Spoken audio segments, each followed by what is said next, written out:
So what we're really looking at is doing functions today. And the example is going to be in a context that you're all familiar with. We'll be dealing with books, but like ISBN numbers. So we're gonna build a validator for ISBN. Type in an ISBN.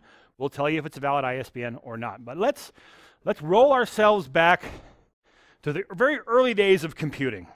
Let's go back to the 1970s. I know most of you weren't born yet in the 1970s. I myself was pretty young in the 1970s.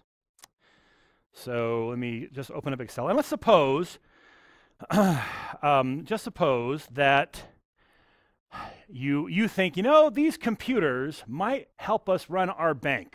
We've got a bank, maybe we've got a little credit union, and we're thinking maybe we should get a computer to help us run the bank. We got a couple of branches, and we'll keep track of things with computers instead of with paper. Seems like a pretty good idea.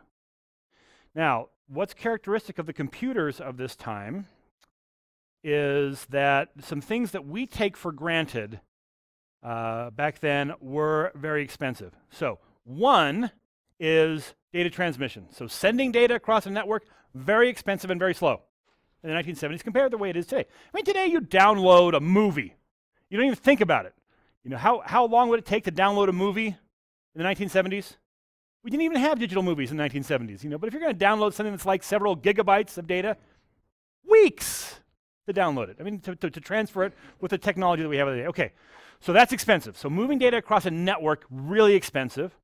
And two, even accessing data off of a disk. You think of it now, it's not a big deal. You get the data off the disk, but then it's a pretty expensive process. So now let's suppose that we're going to build the interface for like doing a deposit. That's what we want to do. We just want to deposit money. Okay, you're going to deposit some money. Great. Let's build the interface to be able to deposit money. So what's the information that we need to be able to make a deposit?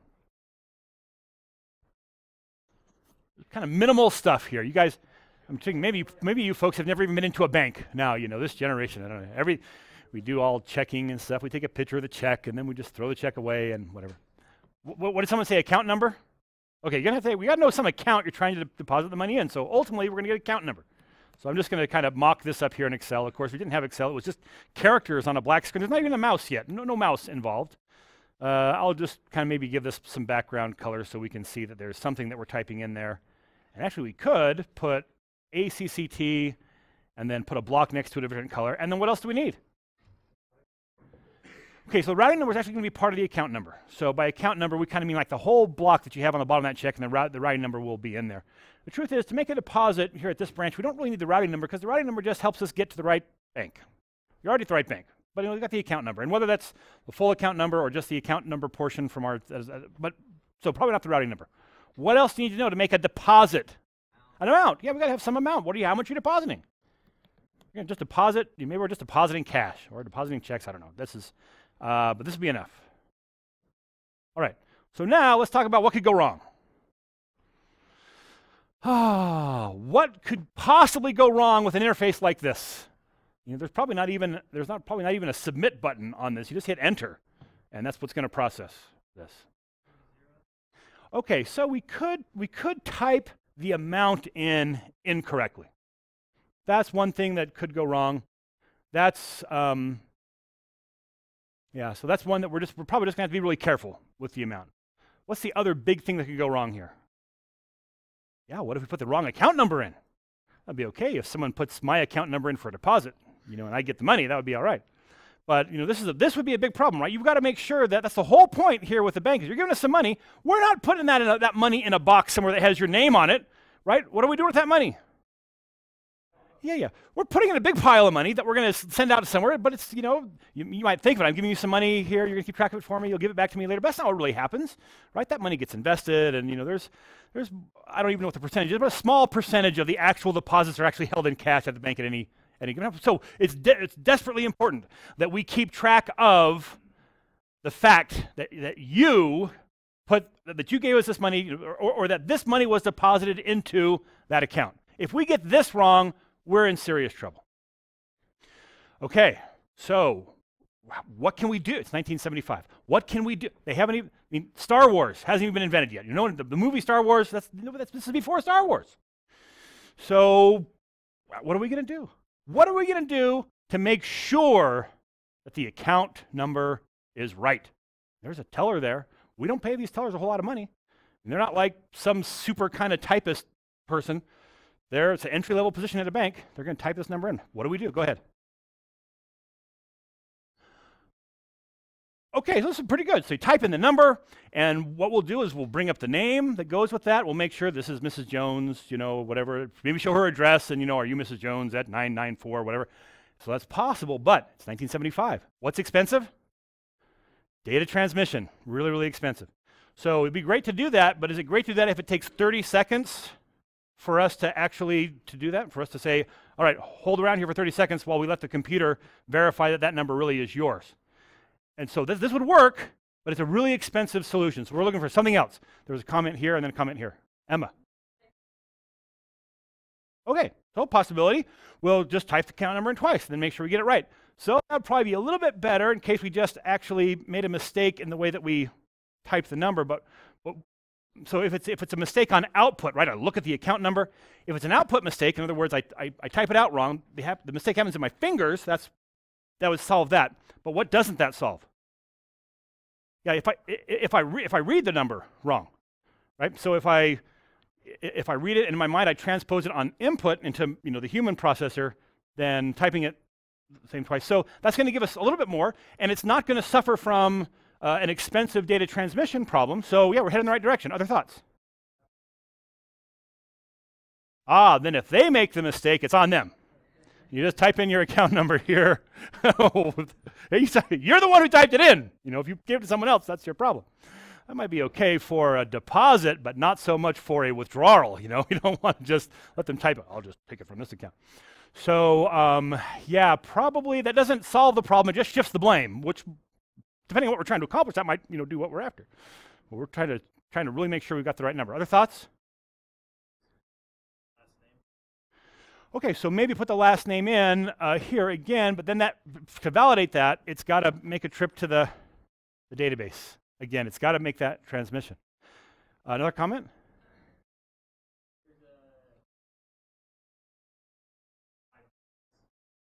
Aha! Yes. Let me explain what the comment here is. So the comment here is, couldn't we do some kind of math on this account number so that the account number itself isn't really just a number, but part of it helps us figure out, did you type this number in correctly? Is this number typed in correctly? So for instance, let's suppose we have an account number 12345. 12345, that's our account number. Now, what we'll do in our very early steps in this approach, we said, okay, take the account number and now sum up the digits. So what is that? That's 12, 13, 14, 15, 15. So then what we would do is we would make, as a part of the account number, we'll put 2 more digits onto the account number. Whoops. We'll just put 15 as part of the account number. And so now our account numbers, instead of being 5 digits, our account numbers are 7 digits. And when the user types this account number in, now we can say, all right, you've typed in 1234515, that's your account number. Right here on this computer, without doing any kind of data transmission, not even reading to the hard disk of this computer or cross any network, we can now say, just take the first 5 digits, add them up, and see if that equals the last 2 digits. And now, if we've made a mistake in this, whether it's an input mistake where I've read it wrong, or it's an output mistake I've typed it wrong, I have to make 2 errors, and they have to exactly counterbalance each other. For that's a much stronger check that we have now on the data, right? So if I mistype any one of these, 1, 2, 3, 4, 5, or if I mistype the 1 or the 5 here, that's going to throw it off. Now, right, I could type a 6 here instead of a 5, and a 6 here instead of 5. 1, 2, 3, 4, 6, 1, 6. That would still check because it would sum up the same. So, but that's 2 mistakes that have to now balance each other out. We feel pretty good about that, except for one thing. What's the big problem with this approach?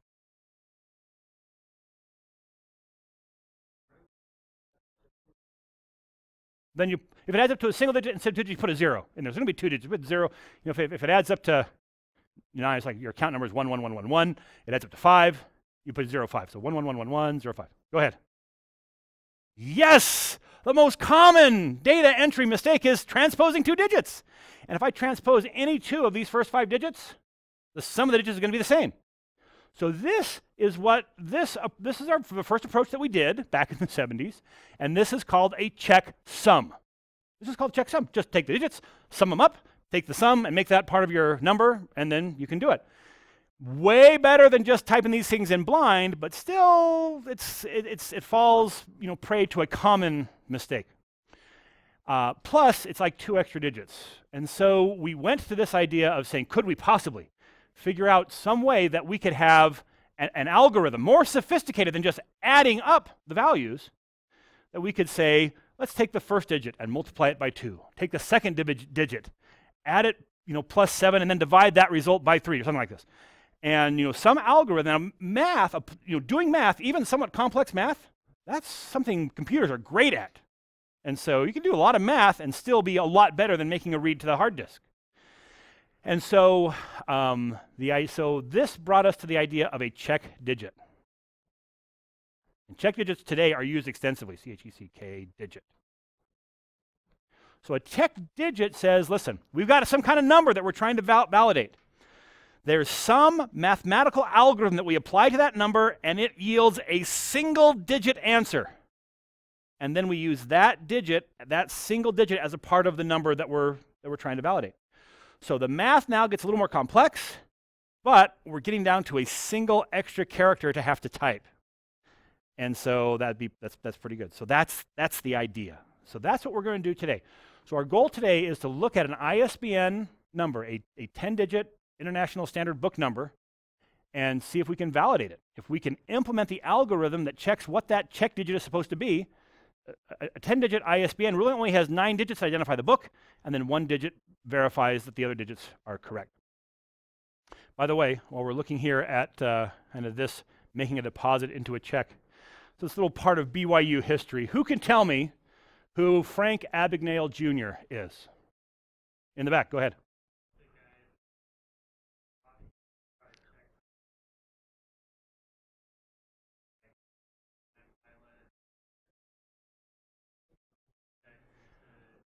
Right, the book that he wrote, Catch Me If You Can, also a movie. By the way, if you're ever, your life gets made into a movie and Leonardo DiCaprio plays you, that's a pretty good compliment, to it. Turns out Frank Abagnale Jr. doesn't look anything like Leonardo DiCaprio. But apparently, at least according to the book, this doesn't show up in the movie, but according to the book, he actually came here to BYU and convinced the faculty here that he was a psychology professor, even though he had no advanced degree, and taught on campus here for some time. The university instantly denies that that is true, but who do you believe, the university or the Catch Me If You Can guy? I don't know. So the whole reason I bring him up is that this was his first financial fraud. Yeah, he was the first crook to realize that you could dramatically delay the length of time that it took to get a check to clear if you put a bad routing number on it. Like if you change that routing number to send this check, it's supposed to clear in San Francisco, you send this check to New York, the digits at the bottom will send us to the wrong place. It'll take a month for that check to clear. And if you're trying to, kind of go into a place and cash bad checks, like when you deposit a check, how does the bank ever know whether it's a good check or a bad check? Ultimately that check makes its way to some other clearinghouse and it gets validated, and it would take a while for that to bounce, right? Sometimes you deposit money and your bank goes, these funds will be available to you in 3 days. We got to make sure this check doesn't bounce. How do they know that it clears? Because it didn't bounce, right? They didn't get any signal back that said that it bounced. And so he figures out you change the routing number and it won't bounce for a month. Oh, it'll bounce eventually because someone will go, what the heck is this check? Why won't this check? They look at it and go, oh, put this in a different envelope and mail it to the right place, but it'll take a while. But his very first financial fraud was this. It took advantage of this approach to doing deposits there in the 1970s. So how many of you have ever made a deposit into your checking account? Like filled out a deposit slip and made a deposit? Oh yeah, also filled out a deposit slip. Now I go to my bank with a deposit slip filled out, they throw it away. All right, we'll just enter this for you. So it's like maybe a quarter of you have ever done that. So he noticed that the banks still have this, by the way. You'll go up to the bank and they have what's called a counter slip. It's a counter deposit slip. It's just a stack of deposit slips sitting there in the bank. And if you walk up, you got a check, but you don't have your checkbooks, you don't have your deposit slips. What will you do? You pick up the one, it's just a blank form, and you fill it out. You write in your account number, you write in your name, you write in the checks that you're depositing and so forth. Put the total, you take it to to the teller at the bank, and she, that's kind of a sexist thing. They were in the 70s. They were, this was a job that was filled mostly by women, but he or she then processes that. Well, he noticed that if you wrote the account number in, if you had written your account number in there, what would the teller do? The teller would just type the account number in. If you didn't write your account number in, what would the teller have to do? The teller would look up your account number for you. It takes longer because they have to go through the process of looking up the account number, but they would just look it up. But if the account number was there, they typed in the account number. Does this interface give any cue that the account number is the right account number, the one that belongs to the person? It doesn't. And so he went to the bank. He picked up a stack of deposit counter deposit slips. He went back to his home and he typed his account number into the account number place. Just typed his account number in. He then took a stack of these, 20 or so, took them back to the bank and put them back on the counter. Walked away. So Edna gets her Social Security check, and just like she's always done, she comes in, she picks up the thing from the counter, she writes in her name, leaves her account number blank, doesn't notice that someone else has typed their account number in there. Edna takes the check and the thing up to the counter. The clerk says, "Oh, there's an account number right here. Type it in. Deposit it. Here's your receipt. Thank you so much. Have a good day." A week later, he goes in, withdraws the money, closes the account. That was his very first financial fraud. That's kind of interesting. Why did I tell that story? It doesn't have anything to do with really today's content, but there we go. Somehow we're connected into this example, and as a former fellow faculty member, I thought I owed some homage to the great mind. He's actually now, I don't know if you know, but he now currently works for the FBI. He does all kinds of training for them on fraud, and he's kind of turned his life around. He's an okay guy now. Okay. BYU, as with so many others, BYU was really the turning point in his life. Probably not. It was probably getting arrested that was the turning point for him. Okay, so I'm just going to Google ISBN and see what comes up. ISBN.org. Okay, second article here. International Standard Book Number, Wikipedia. So here is the ISBN. That's what it looks like. And there should be some history in here. So currently, if you look at your current books, I don't know if you have a book, you pull it out and take a look at a book. If you look at your book, it's going to have an ISBN on it, and it will be, today now, there will be 13 digits. So 13-digit ISBNs came around about a decade ago, probably says when it was here. So before that, they were 10-digit ISBNs. And so do we have here? Oh, did it have an example here with both? Let me silence my phone.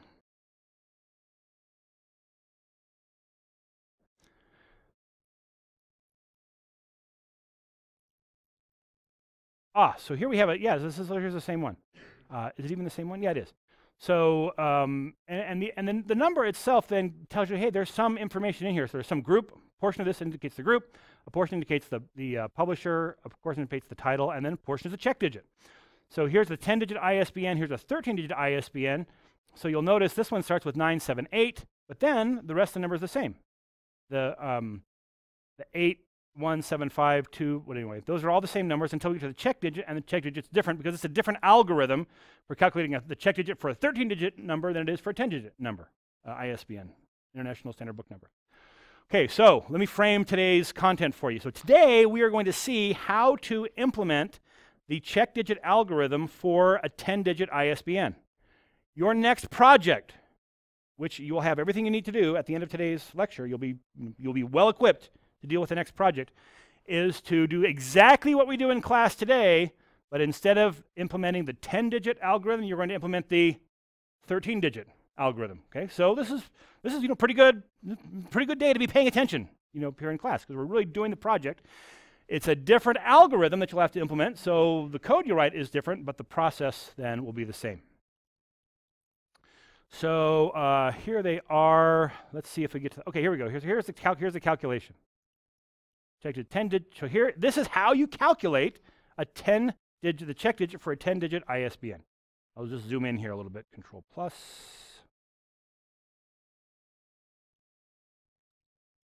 That should do the trick for us. Okay. And there's actually a couple of different ways to calculate, and if I recall right, the second one is a little bit easier to follow. So here's the idea. Here's the ISBN we're looking at: 0, 306, 40615, and question mark. The question is, what should the ISBN be for that? And so here's what we do. We take 11, and then we subtract off kind of this sequence. Can you see what they're doing here? This says take the first digit from that ISBN and multiply it by 10. First digit of the ISBN is 0. Do you see the 0 right there? Multiply that by 10. Then take the second digit, which is 3, multiply that by 9. Add that to the next digit, 0, multiply by 8. So we're going to take all the digits and we're going to multiply them by 10, 9, 8, 7, 6, 5, 4, 3, 2. So we're only dealing with 9 digits. So we're going to do that. Then we're going to sum all of that up. So we'll take 11 minus that sum, which is going to give us 130. So we can kind of see that in here. Here's 130. And we're going to take that mod 11. Ooh, what's mod? It's the remainder. Yeah, this goes back to 4th grade. I hope you paid attention in 4th grade. Because way back then, when you're doing long division, and you wonder to yourself, when am I ever going to use this? Today is the day. You've been waiting a long time for long division. In 4th grade, when you learn long division, there's 2 parts of your answer. There's the quotient and the remainder, right? So you take some number, you divide it by some, take some number, divide it by some other number. You say, well, you carry the, you bring down the, I don't remember how you do it, but anyway, you end up with, this goes into this other number 7 times completely, but then there's 3 left over. That's the remainder. And so that question is saying if you take a number, divide it by some other number, what's the remainder? That's there's actually a mathematical operator for that, and it's called modulus. And here, just abbreviated mod. So we take that number, divide it by 11, and take the remainder. So we then say 11 minus that, and then take that again, mod 11, and that gives us 2. So the check digit for this one is 2. Whew. That's the algorithm, and we've got to implement that in code. The whole goal here is so when someone types in an ISBN in the workbook, we want to be able to have a formula, a function that we could just call, like is valid ISBN 10 or something, point it at the thing they typed in, and just answer, is it a valid ISBN or not? Now, does this indicate if it's actually applies to a book? No, it means it's well formed, right? It looks the way it's a valid ISBN, which may or may not be assigned to a book yet, but it's a valid ISBN. There's a question here. I want to make sure I understand. If it's like 9 mod 11, that's 9, whatever the remainder is, that's 9. So yeah, in this case, 130 mod 11. Let's just go ahead and let's answer that question by looking at it. So the question is, how does this whole mod thing work? Let's just come over here and do it in VBA. So Alt F11. I'll just do this in my immediate window. So I'm going to say 130 mod 11. So it happens that the example over there in at Wikipedia is exactly the syntax that we would use in VBA. I'll just print that off, and that tells me that it's 9. And so what we do is we take 130, divide it by 11, and that probably is going to be 11. Yeah, because that's 121. So 11 will go into 130 121 times. I'm sorry, 11 times, which would be 121. You can't go in another time because that would have to be, if I tried to put it in one more time, it would take me to 132. And so it doesn't go in that many times, so then it has left over just the 2, just the 9 there. So here, let's do both of these. So you can do integer division as well. So I'm going to take 130, I'm going to do regular division divided by 11, and then also 130 integer division 11. So I'm kind of doing this problem 3 times, or maybe twice. 130 divided by 11. This should be 11 point something. 131 integer division by 11, just the other slash. That should just be the 11, and then this should be the 9. So this will give me the decimal version. This will give me the whole version plus the remainder. So I should see 9.8 or something. And then, 11.8, or goes in 11 times wholly with 9 left over. So yeah, that mod is saying if I take this number, divide it by this number, what is the remainder? Okay, other questions? All right, well, let's go ahead and dive in and build a function and do this. Now, so the first thing, a function's going to go so far, everything we've built has been inside of a sub-procedure. That's how we start all the time. Insert a module. We'll start the same way. Insert module.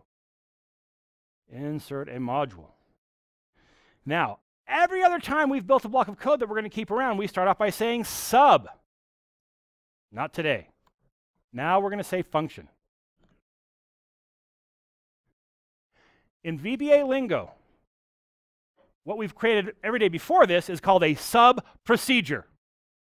What we're creating today is called a function procedure. They're both procedures, different kinds, sub-procedure versus a function procedure. We'll talk about what the difference is here in just a minute. So function, I'm going to call it is valid ISBN 10. And I'll hit enter. It puts in the end function for me. It puts in these parentheses. Now, what is the difference between a sub-procedure and a function procedure? There's only one difference. What is it? Do you know? The answer from the back is input, and that's not right. Sub-procedures can take input in exactly the same way that function procedures can take input. It's output. Yeah, that's the difference. Function procedures give an output.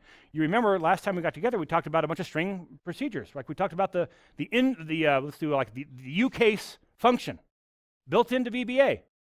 So it's a function. We gave it something, it operated on it, it gave us something back. We're doing the same thing now, except we're deciding what the function is going to be. And so there's kind of two things now that we change here. We're still going to say we got to give it something, so let's do this. Let's accept in something that I'll call a candidate. So they have given me something to look at, and I've got to decide, is this really is this a valid ISBN? So I'm going to call it the candidate. We've talked about creating parameters before on our sub-procedures. We've done it a time or two. Here, let's just take a look at it again. So what I'm doing here is I am declaring a variable. I'm calling it candidate. I'm going to give it a type, just like I would in a regular dim statement. The type is going to be as a string. I'll take this in as a string. Why not a number, incidentally? Why don't I take it in as like a long integer?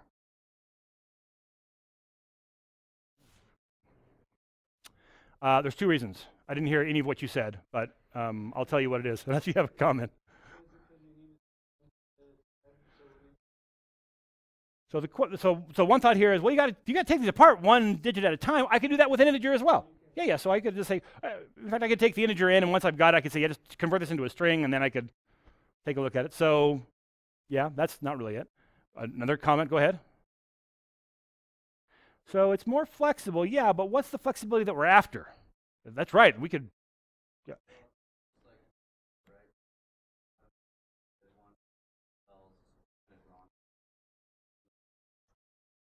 Okay. Yeah, so the comment here is, well, let's see, if someone types in something that doesn't have a number in it, that will probably give me an error if I just try to pass it as a number. But if I take it as a string, you can take in anything, and then I can check to see if it's properly formatted, so I can handle that error a little bit better. So that's a pretty good reason. Yeah, so that's the reason that I wasn't thinking about, but that's a good reason. Go ahead. Hyphens. So maybe we're going to want to let them type in. Let's look at this number up here. Maybe we're going to want to let them type in the hyphens. So so yeah, that's true. Maybe we want the hyphens. Here's the big one, though, that makes it not just a matter of convenience. What's that?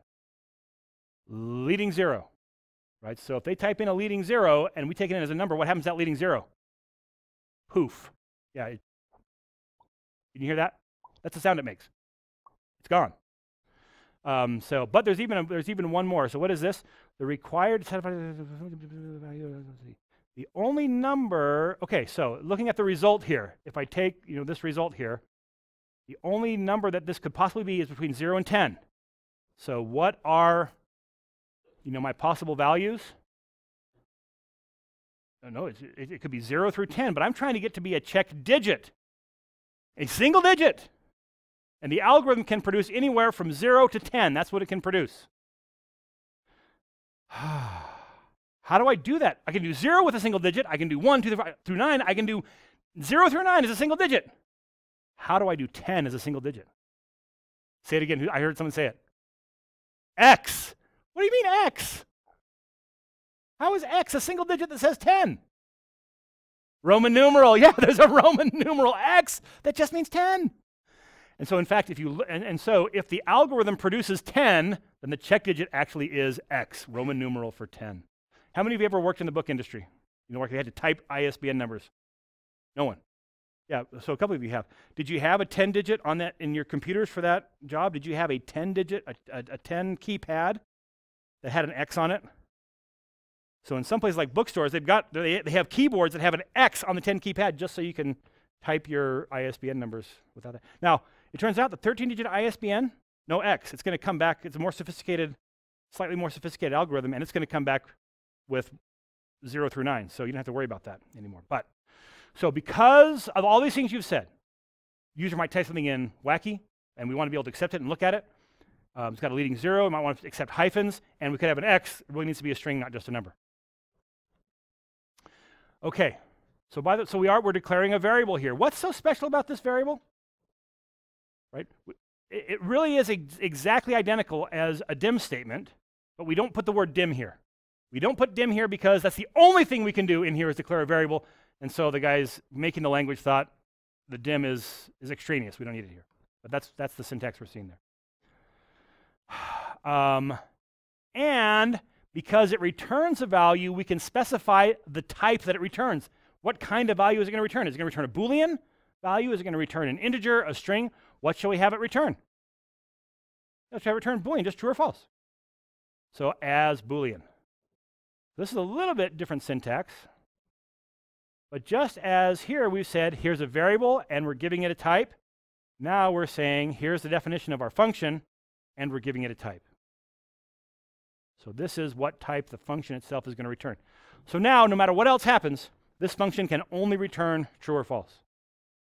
In fact, I could call this function right now. Okay, so if you're checking your email, now would be a good time to put that on pause and listen to me, because this next thing that I'm going to show you is a technique that you will want to be comfortable with while you're doing the development for the next project.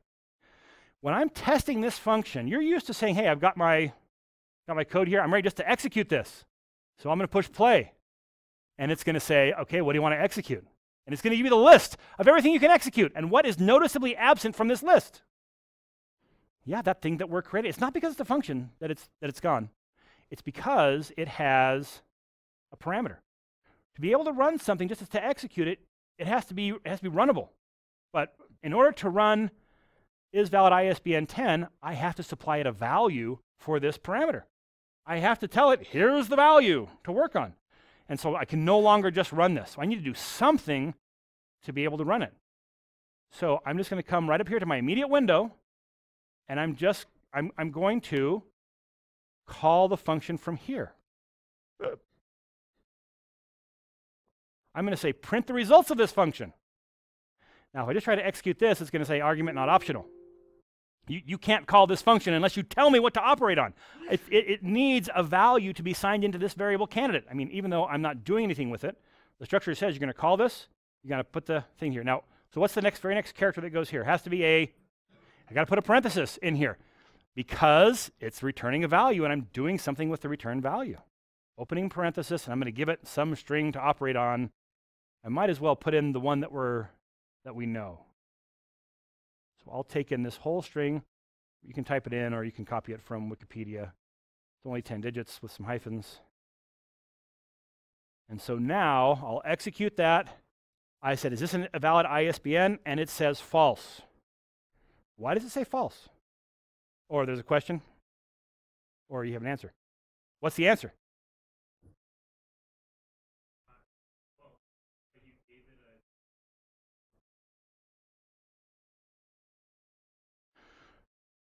Okay, so I gave it a number, and it's not evaluating as true. That's correct. But the question is, why is it returning false? I mean, it's not doing anything. How does it know to choose to send back false instead of sending back true? We've narrowed it down. It said, listen, you can only send back true or false. That's the type you're sending back. Why does it send back false instead of true? It's the default. Every data type has a default. What's the default for integer? 0. Yeah, I make an integer value, and I never give it a different value. It'll be 0. What's the default for string? Empty string. Yeah, it's a zero-length string. That's what the default is. The default for Boolean is false. So unless I tell this to send back a different value, it's going to return false. I haven't changed it. It's set up as a Boolean. It's going to send the default unless I tell it otherwise. So, you ready to see how to tell it otherwise? It's strange. It's the only language that I've ever seen it do it this way. In most languages, well, I shouldn't say in most languages. In other languages I'm familiar with, several other languages I'm familiar with, the way that you send back a value is there's a statement that tells it what to return. You say, return, and then some value.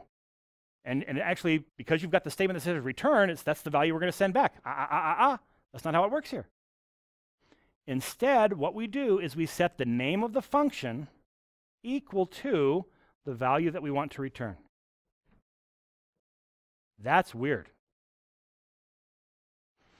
And it's a little bit unfortunate because now if I decide I want to change the name of my function, I also have to go find every reference to that inside the function's code and change it there as well. So now we haven't done the algorithm yet, but now we're telling it, we've got something different to return. So now if I get rid of false here, execute this line again, it will put up whatever it returns. So this is the trick that some people really struggle with, is that in order to test this, I've got to execute it in some way that it can do what it needs to do. Two things. Number one, I've got to have some way to send a value to the parameter, to this variable. And so I can't just run it. And number two, I've got to do something with the return value. So in this case, I'm printing it. Where else could I do this, by the way? Yeah, I can come right over to Excel. Let's just go ahead and do it. I'm going to come over here. Ooh! There's no undo. Did I paste it? Did I copy it before I deleted it? I did, good. I'm going to come over here to Excel. I guess I'll make a new sheet for my ISBNs. I will put here an ISBN.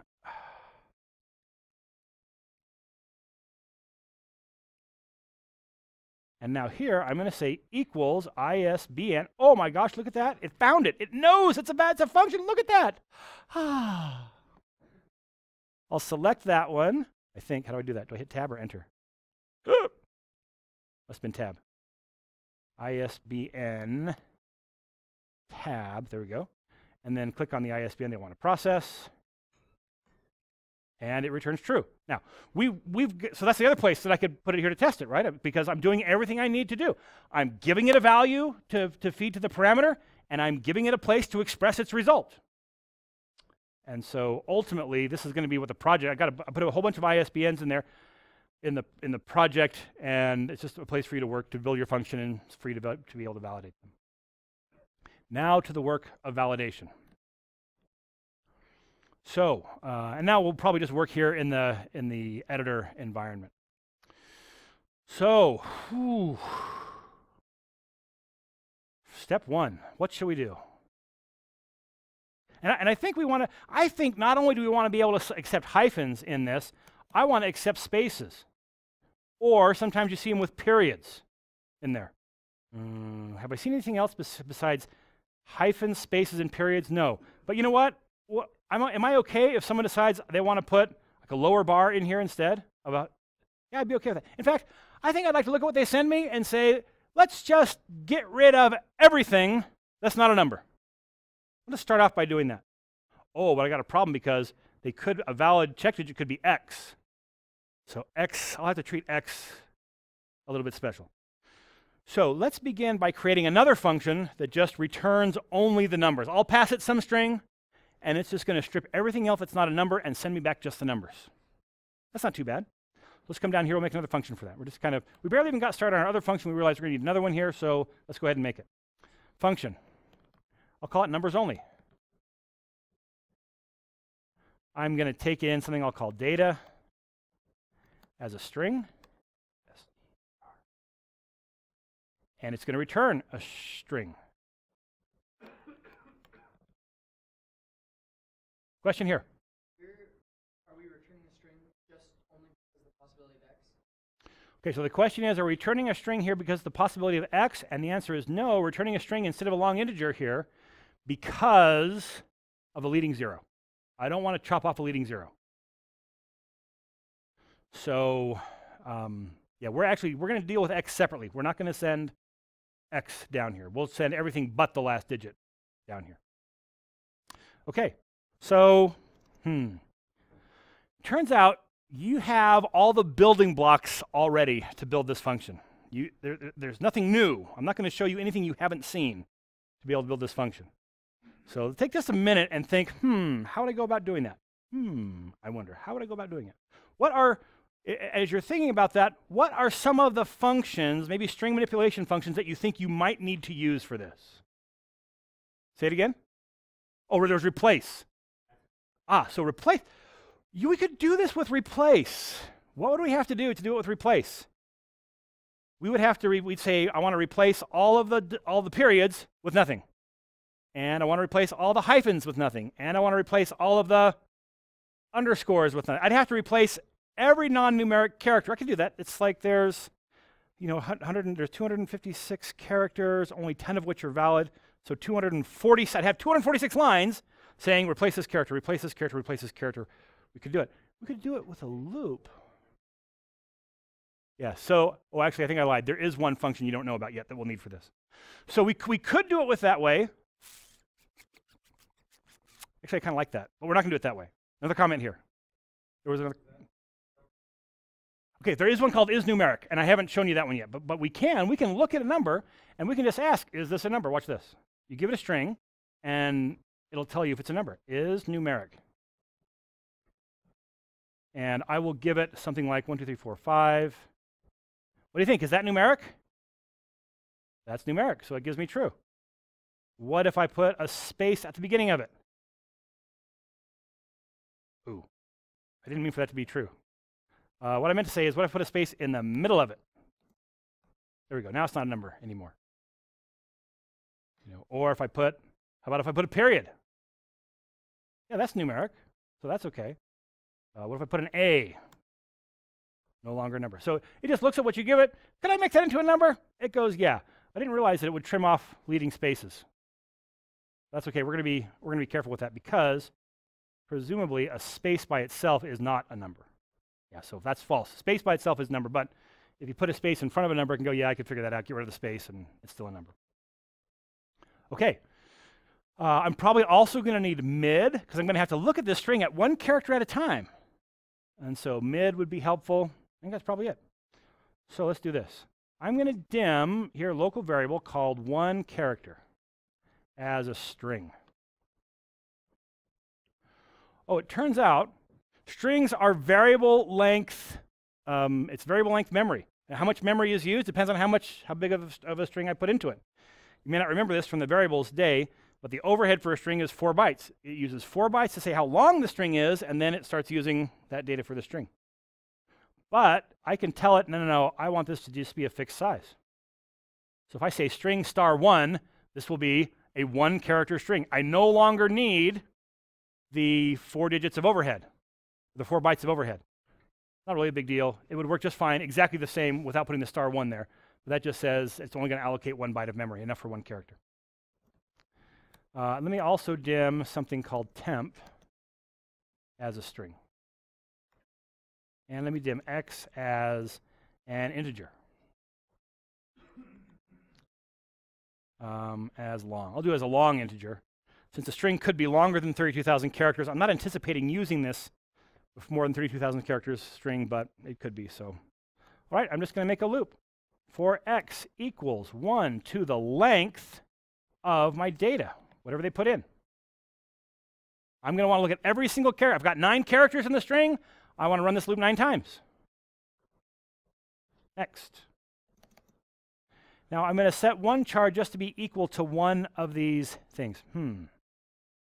So one char is equal to, this gets a little confusing, but let's think about it. I want to get how do I get the first character off of the string? I can use the left, that string, 1 character. How do I get the next character? I'd use mid. Now here's the trouble, is that this is going to be in a loop, and so if I say I'm going to use left for the first character and then mid for everything else, I'm going to have an if statement. Am I on the first character? Use left, otherwise use mid. Is there a way I could use mid to get that first character? Yeah, just look at the first character, take the first character. So I'll use mid. So one char equals mid, looking at data. I'm going to say, look at the first character and take one character. We're going to make this work with a loop here in just a second, but let me just kind of show you a little trick when you're just starting. Thinking, I'm not quite sure what this is going to look like, so let me just kind of actually write the code out. The first time we execute this code, I want it to be this. Second time, what do I want this to be? I want this to be a 2. Look at the second character and bring back one character. Then look at the third character, bring back one character, or the fourth character. So these lines are all going to be exactly the same except for this number. I need something here that will be 1 the first time through, 2 the second time through, 3 the next time through, and so forth. What expression will do that for me? Yeah, that's exactly what x does. Because remember, the for loop says we're going to take this variable x, we're going to let it equal 1 the first time through, and then the next time through we'll add 1 to it. So x will be 1 the first time through, then 2, then 3, then 4. So I'll change this to be x, and I don't need these other ones. These were just here for me to be able to kind of see the pattern that I was working with. So now in my 1, I've got now just one of those characters. So now I can say if is numeric, that one character, then we'll do something. What do we want to say? What does it mean if it's numeric? Yeah, that's a keeper. And so we need some way to say I want to keep that letter. And so I'm going to say temp equals 1 char. We need a little more here, but we'll get started with that. What if it's not numeric? What if is numeric returns false? Nothing. We don't want to do anything. We looked at that. We don't want it. We're moving on. So now we'll hit the next. We'll come up here. X is going to be 2. We're now looking at the second character that we've passed down, whatever that might be. Let's say that is numeric. Let's go ahead and let's give us something to work with. So let's go ahead and say we're using this same one here. So we got the 0 the first time through. That was numeric, and so we set temp equal to 0. Next time through, we got the underscore. That was not numeric, so we skipped this line. Now x is 3. Now we ask, is 3 numeric? The answer is yes. Now we get to here. What's the trouble? Yeah, I'm writing right over the top of whatever was in 1 char. What do I want to do instead? Instead of writing over the top, I want to concatenate it on the end of it. So I'll say temp equals what it used to be concatenated with 1 character, 1 char. Now, does this still work for the very first time through the loop? What is temp the very first time through? Wait a minute, I never told it what to be, so what do you mean it's a blank string? That's the default value for string types. So because I made this a string, it will be a 0-length string. The first time through, I'm going to concatenate the 0 onto it. I'm going to say temp equals what it used to be, 0-length string, plus the 0. That's going to give me just the 0. And the next time through, it'll say 0 concatenated with the 3, then the 0, then the 6. We're looking pretty good here. There was a question here in the middle somewhere? Yeah. Oh yeah, x, we're going to handle x separately. We want this function not to be just built up for this particular example. We want this function to be able to handle any time I want to strip anything out besides numbers. Knowing how you'll have a hard time adapting this to the project, I'm wondering if I should actually send down the check digit as well. I think not. But I will just kind of put you on alert here. This is fundamentally different because, well, when we get to that point, I'll show you. I'll show you what you should be careful of. Okay, so now I've done a good job. I've gone through all this loop. I've built up temp now just to have only the numeric components of whatever I sent down in my data variable. Now, whoops, my data variable. And so now what I want to do is I want to return that temporary string that I built up. How do I do it? How do I tell this function what to return? Yeah, I say the name of the function, numbers only, and I set that equal to whatever I want to return, in this case, temp.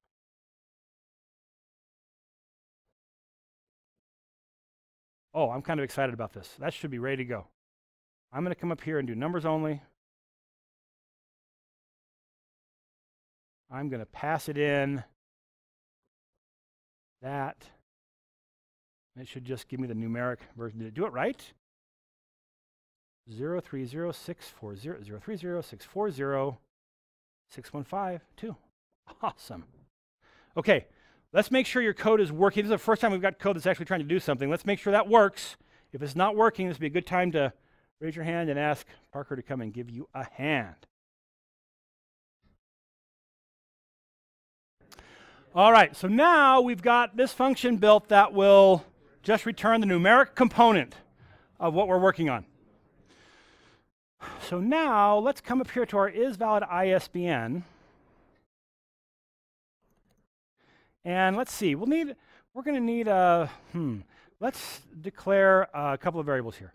So dim, I'm going to make one called check digit. Check digit, we'll do check capital digit, as a string. And maybe I'll make it a one, it's only going to be one character, so maybe I'll tell it it's going to be one character.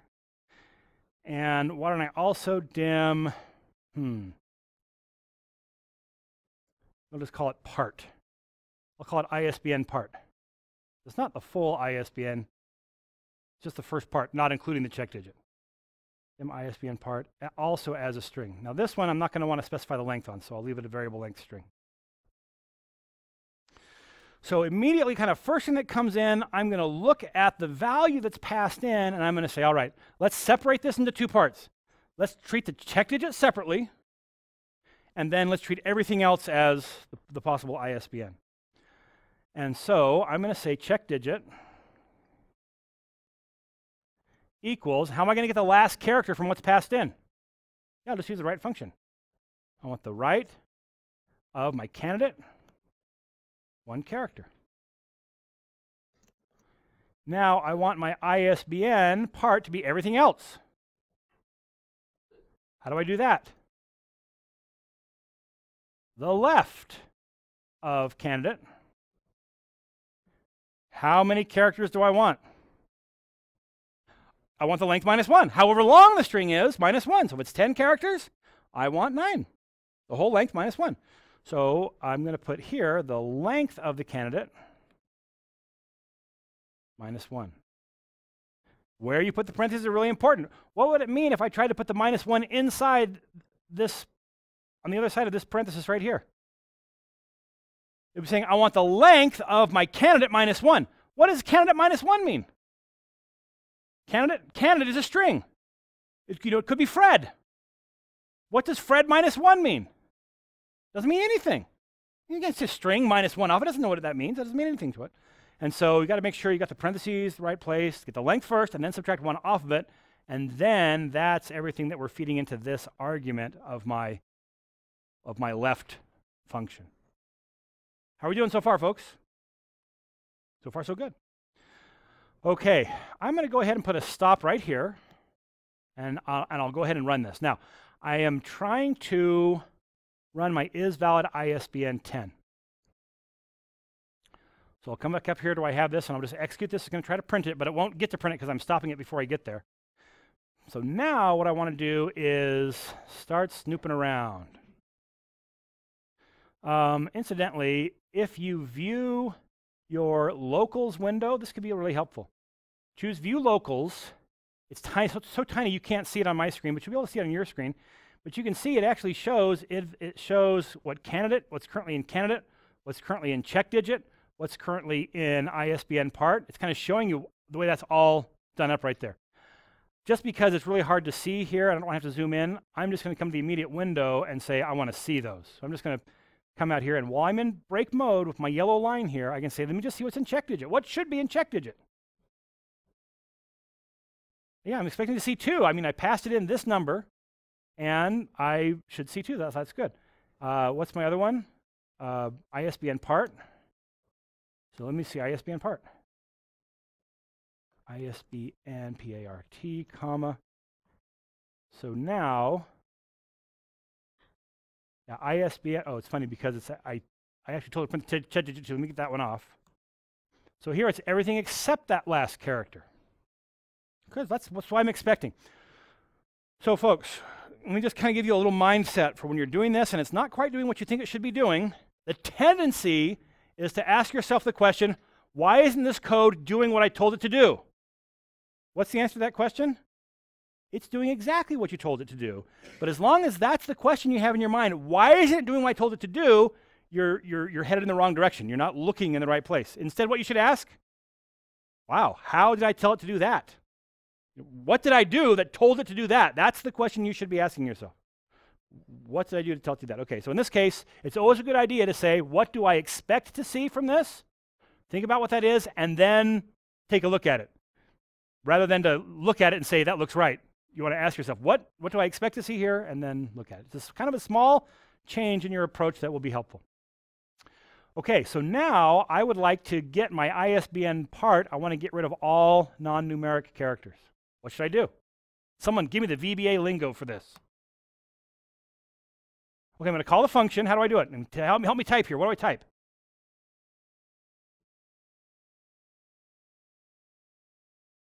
Oh, I've already got a variable. I just want to take, I've got a variable already, ISBN part.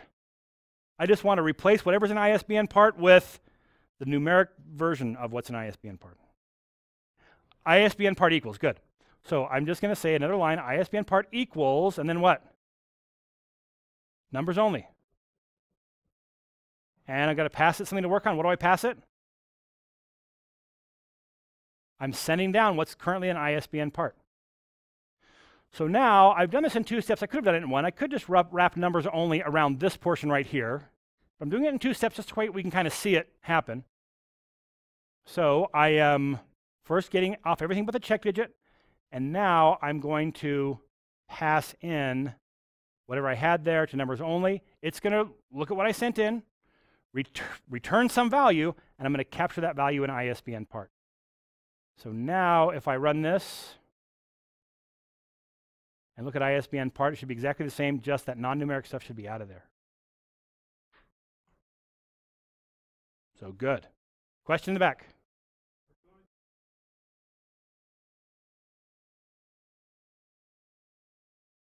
This is a good question. So the question is, maybe we should handle this before we deal with the check digit.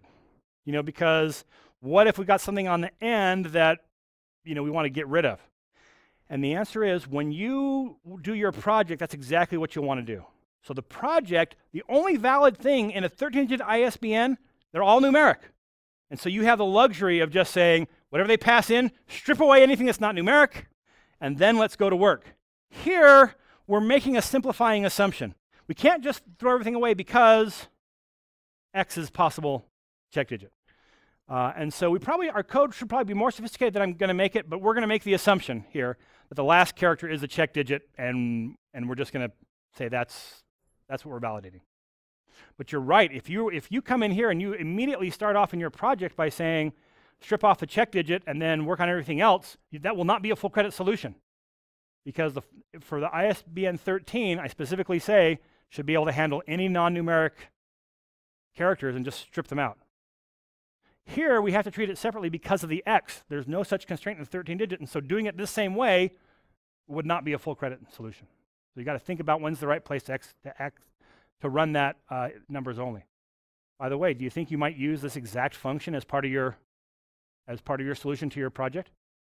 Yeah, I hope so. I mean, if you wanted to figure it out again on your own, that'd be a good exercise, but if you just want to use it, that's fine too. Here it is. Okay, we've got like 12 minutes now to do the whole algorithm. We haven't done anything yet. But let's just ask ourselves at this point, what is it that we are, at this point, could we know? Is it possible for us to know in any situation that the ISBN that was passed in is false, is no good? What is it? What could we look at? Go ahead, just yell it out. Not the length of candidate. We can't tell anything about the length of candidate because the length of candidate, yeah, let's do this. Even before we get here, good point. Under what conditions could we look at the length of the candidate and know that it's no good? Yeah, if what they sent in doesn't have 10 characters, could this possibly be a valid 10-digit number? No. So let's just do a little check right here. If the length, if it's more, that's one thing. But if they've only given us 8 digits, I don't care what those digits are, it's not a 10-digit number, right? Unless they squish 2 together somehow. I don't know. No, there's not. So if the length of my candidate is less than 10, then exit do. I'm sorry, exit function. Why exit function? Well, first of all, what does exit function do?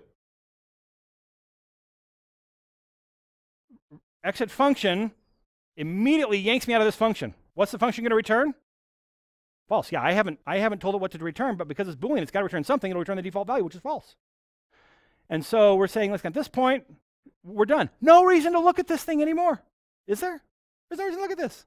There's not even 10 digits here. It's not valid. We're done. So now, if we get to here, it means there were at least 10 digits. So now we're ready to start working on them. And after we've gotten through to ISBN part is only the numbers only of everything but the rightmost character, let's do another check. What's the check here? We can now look at it and we can ask another thing. What do we ask here? Yeah, is it 9 digits? Now, the only way for this to be a valid 10-digit number is if everything but the last character is 9 digits. So now we'll do another one here. If the length of ISBN part is not equal to 9. Several ways we can do that. I'll just do less than greater than, then exit function.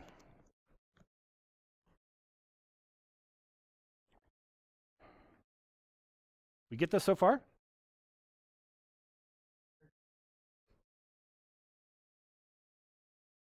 So the question is, are the characters strict before we check the length? And the answer is no. This is the first line of executable code. We've got our dims up here. That's getting memory organized, but this is the first time we do something.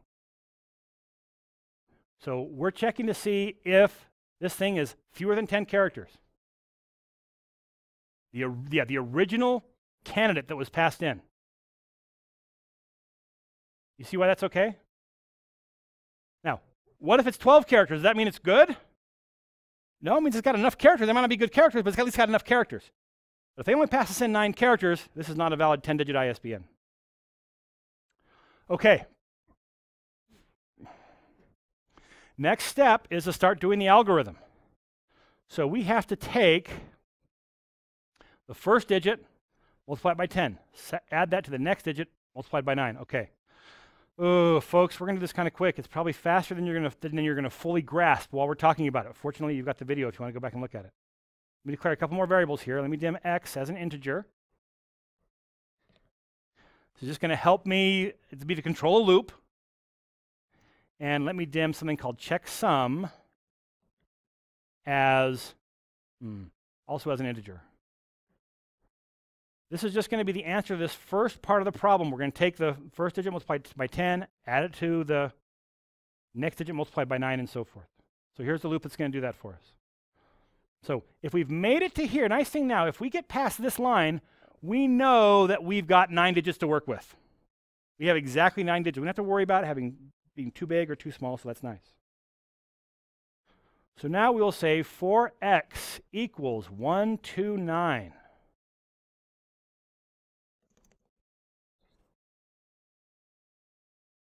And now I want to work with that first character. How do we get that first character? Well, fortunately, we've seen that already. Mid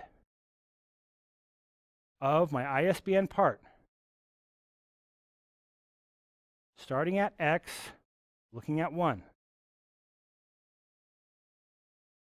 Right? The first time through, this is going to look at the first character, then the second character, then the third character, just like we did in numbers only. We're okay? So that's going to give me the first case, it's going to give me my 0. I want to multiply that by what? I want to multiply it by 10 the first time. I multiply the first digit by 10. Then I'm going to come through again, the second digit times 9, third digit times 8. So I need something that the first time through this loop is going to be 10.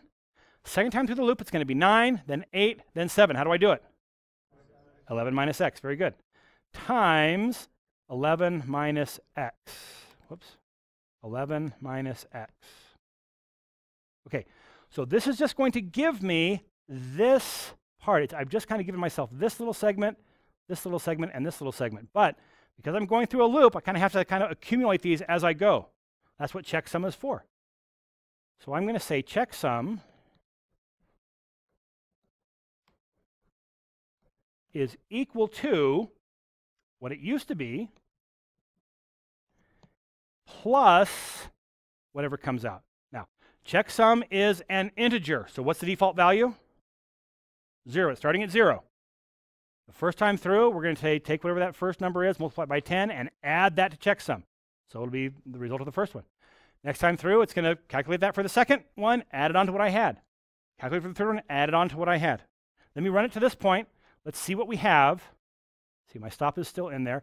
I'm not sure where I left off, so I'm going to stop my code, come back up here and call my isValidISBN again. And checksum after this should be 130 is what we're after at this point. So let me just see what checksum is. And it's 130. This one just showing what we used to have there. So there's 130. Okay, there's a question back here. Okay, so we've now just gotten to this. So here now the rest of this is pretty easy.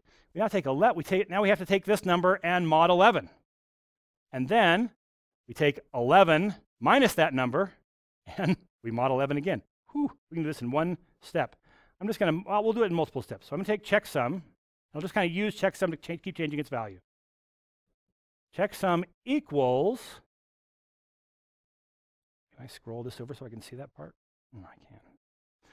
So checksum is going to be equal, what it currently is, 130 mod 11. That will give me this portion of that.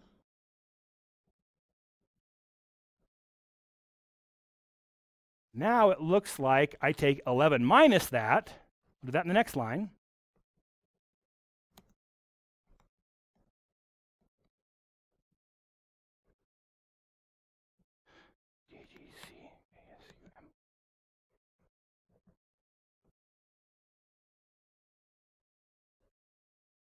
So now I've gotten this whole part, and now it looks like I just have to take that whole thing mod 11. Whew.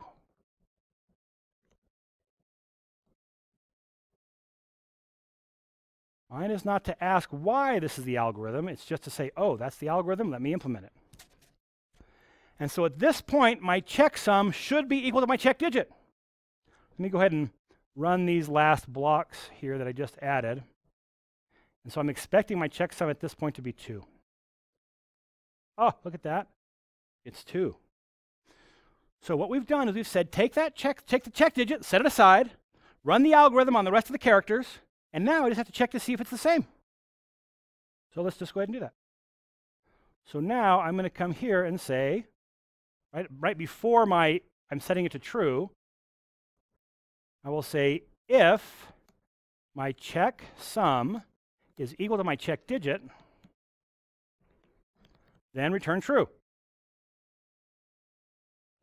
Now, what's another possibility that could be true?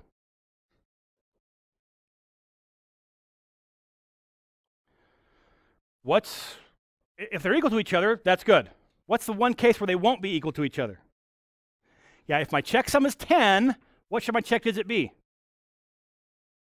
X. So else if checksum equals 10 and check digit, how about this? The U case of check digit is equal to capital X. I don't really care if they give it to me capital or lowercase. So if it's lowercase, let's make it uppercase and then compare it to a capital X. Otherwise, if it's a lowercase 10, if the checksum is 10 and my check digit is an X, upper or lowercase, then also this is true.